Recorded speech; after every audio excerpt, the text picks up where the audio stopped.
5 horas à frente da gente. Então, eu vou fazer, vamos ver.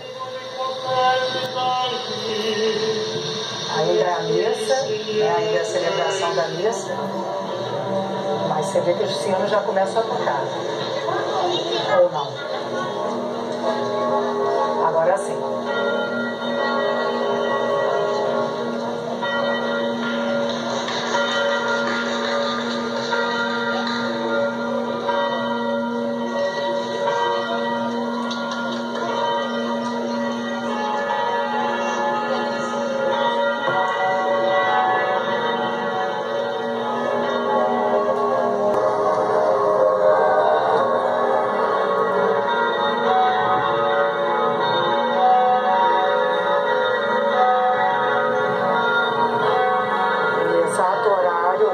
Começou o incêndio, as igrejas em Paris badalando seus sinos.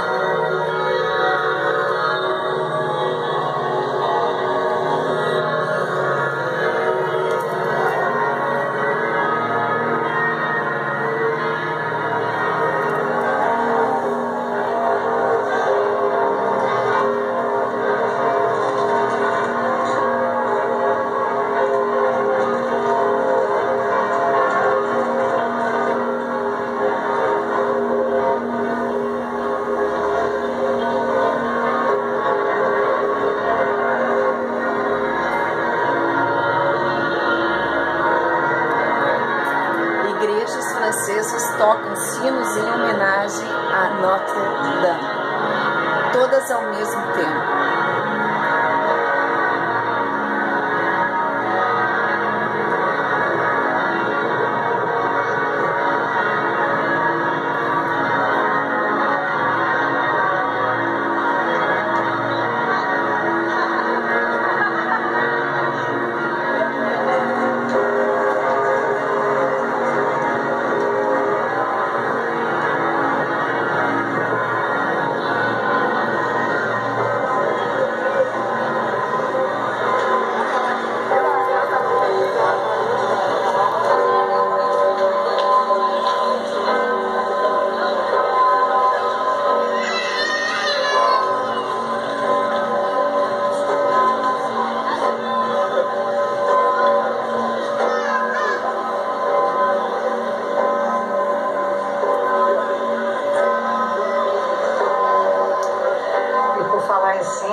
Sino, né? Eu lembro que os sinos da Catedral de Notre-Dame são um dos símbolos mais importantes daquela catedral. O mais antigo se chama Emmanuel, tem nome, os sinos da Catedral de Notre-Dame. Houve muita preocupação quando a estrutura da catedral começou a ruir por causa do peso dos sinos e, felizmente, não foi algo ainda pior. Sino é um órgão muito relacionado à igreja, muito bonito.